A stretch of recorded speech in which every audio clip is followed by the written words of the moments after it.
Ever struggle to know what you should do with your left foot? As long as you're playing the hi-hats with your lead hand, you know what to do. But as soon as you move the lead hand somewhere else, like a ride cymbal or stack, those hats are just sitting there. Shouldn't you do something with them? And watching great players doesn't necessarily help much either. Like, here's Guiliana. I dare you to tell me how you'd imitate exactly what he's doing there. Now here's Raghav Malhotra.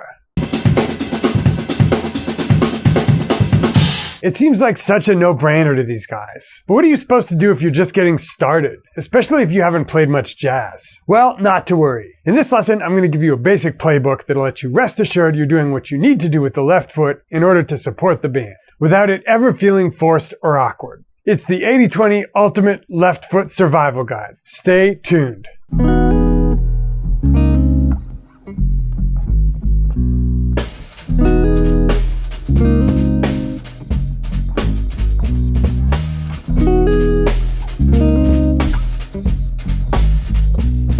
First, let's outline what we're going to learn, so you won't be like, bro, this is lame, if the first couple of suggestions are something you've already seen. First, we're going to talk about playing quarters, how to know when that's the right thing, and how to practice it. Next, we're going to look at when to play all the eighths, quarters, or eighth offbeats, the way Dana Hawkins does in this clip.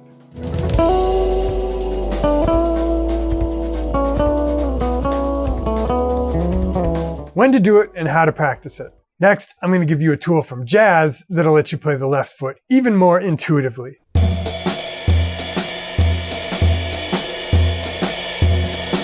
Finally, we're going to get into what I call advanced left foot, the way Raghav Malhotra is doing here.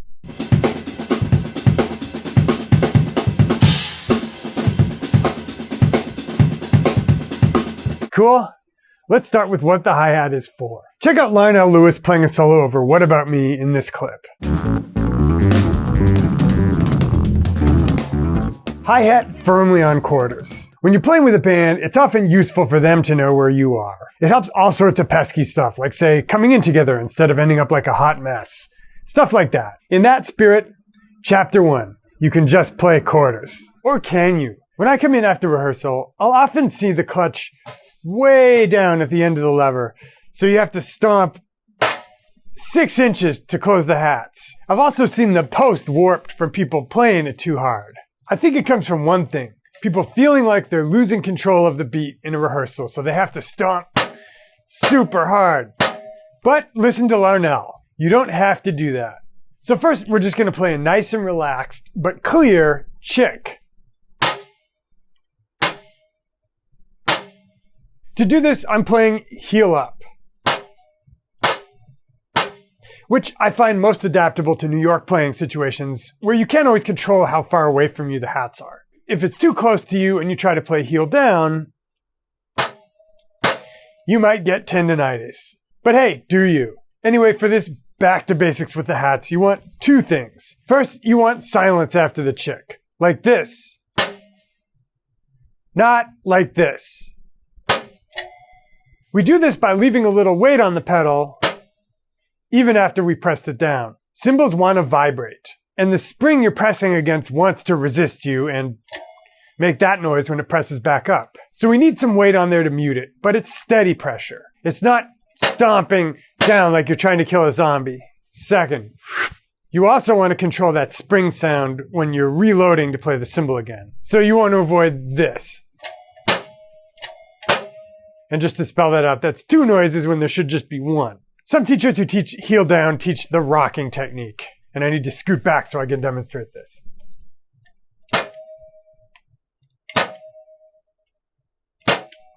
It works because you're transitioning weight smoothly from heel to toe. As I've said, I prefer to play heel up, so what I do is just keep my weight planted until just before I'm ready to play the next chick. So you get this instead of this.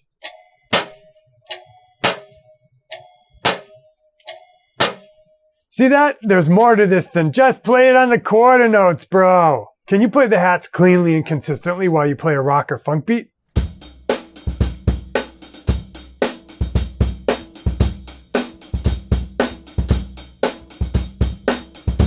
How about while you improvise?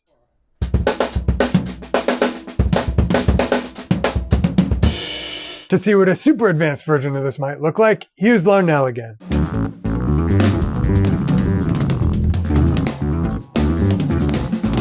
Quarters are great because as long as you're in an even meter, which is 2, 4, or 6, you can hardly ever go wrong. And as I said, they're a great practical skill to make sure your bandmates always have the downbeat. But if we're being honest, when you watch how great drummers play when they're playing with tracks, or with musicians who don't always need to be spoon-fed the quarter, they're doing more nuanced stuff.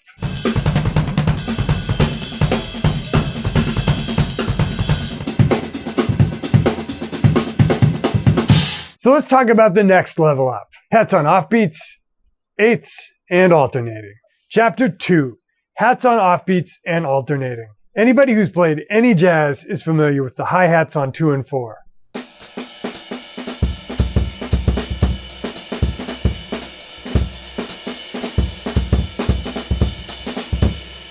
And the reason we say 2 and 4 is because jazz is felt in double time. So if your ground pulse was, we'd say 1, 2, 3, 4, 1, 2, 3, 4. Or, more properly, 1, 2, 3, 4, 1, 2, 3, 4. In backbeat music, you'd probably count that 1 and 2 and 3 and 4 and in what they used to call cut time. So we'd imagine playing the hats on 8th offbeats.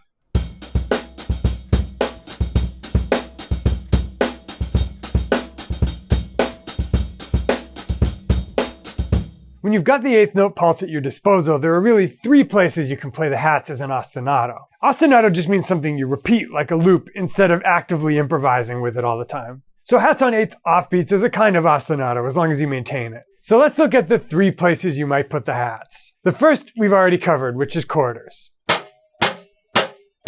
The second is 8th offbeats. 3, 4, 1, and 2, and 3, and 4, and. The cool thing about 8th offbeats is how it fills in the beat. If you're playing quarters on the ride cymbal bell and want to make the beat a little thicker, you can add 8th offbeats on the hats.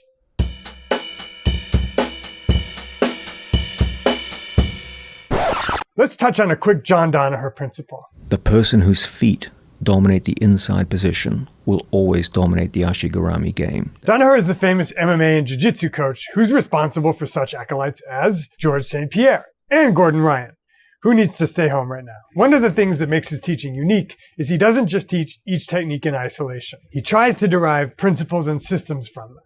So here's a Danaher principle when it comes to playing the hats. Whenever you want the groove to feel more settled, you want the left foot in opposition to the primary rhythms that are happening with the other hands.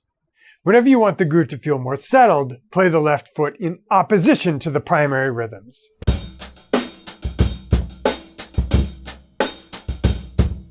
So if you're playing quarters on the bell, 8th offbeats with the left foot.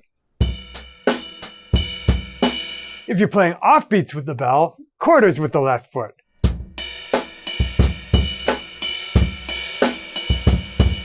What about if you're playing something busy with a lot of 16th offbeats on the cymbal? Check out Dana Hawkins here.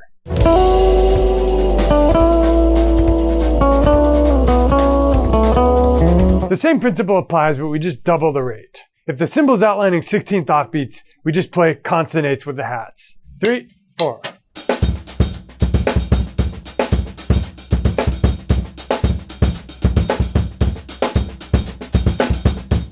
But 8ths on the hats can be tricky. I'd recommend getting good at 2 things. First, play a pretty downbeat-oriented groove.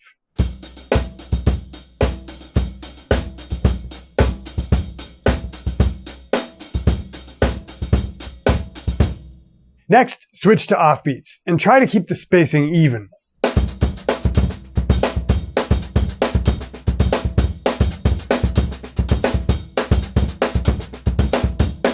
You can do the same thing improvising. Start with 8th oriented stuff.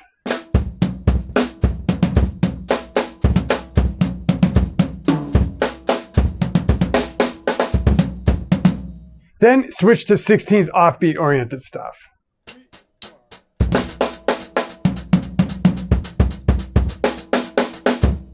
For some of you, this will be a long process. Playing the hats on every 8th is a little what I would call athletic, meaning it relies on some muscle memory you have to train. And it's not necessarily going to sound good out of the box. For something less athletic that'll sound good right away, but which great drummers also do, let's check out this little clip of my Max Roach lesson from last year. Do what Max Roach does. For a 4-beat phrase, your normal 2 and 4 hi-hat works great.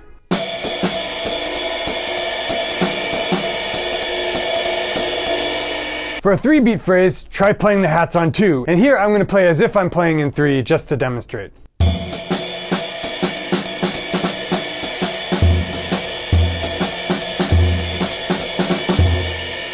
So if we join that together with 2 phrases of 3 and 1 phrase of 2 to make 2 bars of 4, it would just sound like this.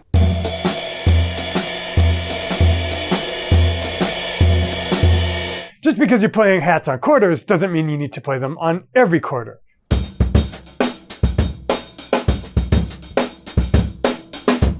Remember our Danaher principle. When you want the groove to feel more settled, you want the left foot in opposition to the primary rhythms that are happening with the other limbs. We doubled the rate to create constant eighth ostinatos when we were playing offbeats with the cymbal. But we can also think outside the box and do as Max Roach and Mel Lewis do by playing the hats at the end of phrases, like this.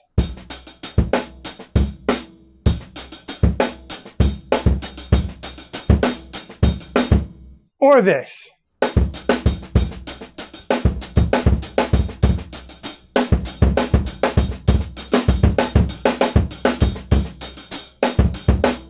Oh, I almost forgot. Chapter 3, the Max Roach thing. Cool? In some of my jazz lessons, I advocate taking away the hands and just playing a groove with the kick and snare.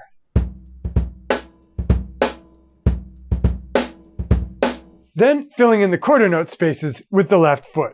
3, 4.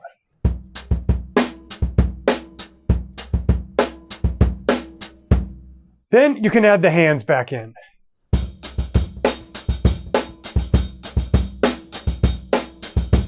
Here's another example.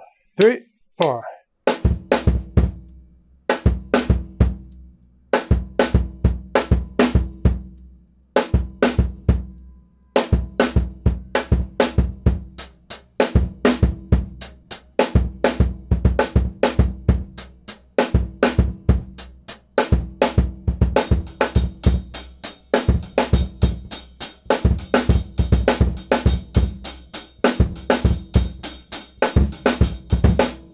So if you wanted a good operating system that gets you closer to the instincts great drummers are probably relying on when they play the hats with the left foot, this is as good as any. But remember, the map is not the territory. We're trying to map an analog landscape using 8 bits, like trying to find the area under a curve by drawing rectangles. So it's not going to capture everything perfectly. But now let's take a look at Raghav Malhotra and see how he's using something like this principle when he's playing the hats. Here's Raghav playing a little groove.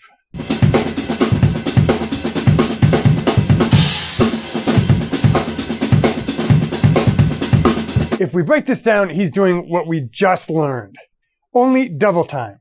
If we take just a little snippet of his groove, it's this. 3, 4. What happens when we slow that down to half time? 3, 4.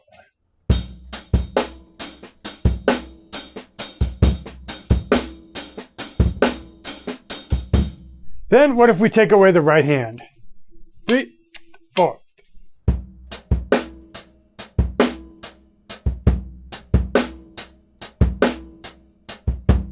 So it appears Raghav has something like the instincts we're trying to train here. Here's Dana Hawkins again playing Wave Existence.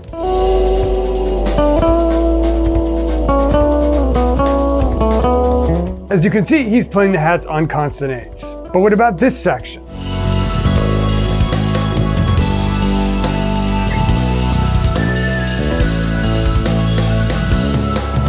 There he's playing quarters because the pulse switches to halftime in the way it's felt. But when it goes double time and he's back to playing 16th offbeats, he switches to eighths in the left foot again.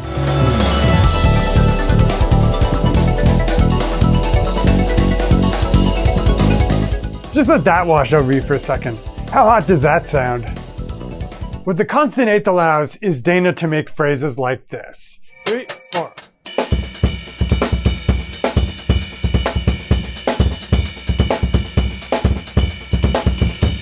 which without the hats might be murder for a listener's ear to follow. I mean, try to identify one there. But with the hats, keeps the beat grounded.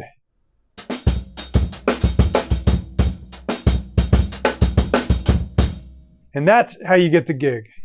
So dudes, if you've enjoyed this lesson, if you've been following the channel for a hot minute and think you might be ready to go deeper, I recommend subscribing to my mailing list. It's from there that I'll give exclusive access to my more premium products, some of which are like studying with me for 6 months to a year, all for the price of a single lesson.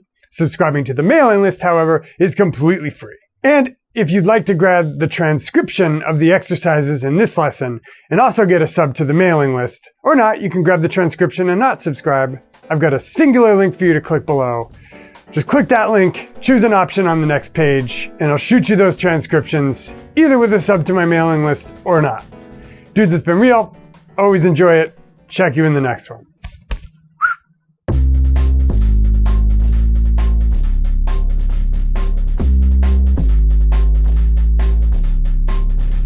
Window speaking, yes it is. Listen, I'll give you the biz. But Nate, they say, how do you keep it fresh every week, they say. See, they assume this is a performance, but this is me. Go get it, buddy. Better you than me. Raccoon Eye brought to you by Allergy Season.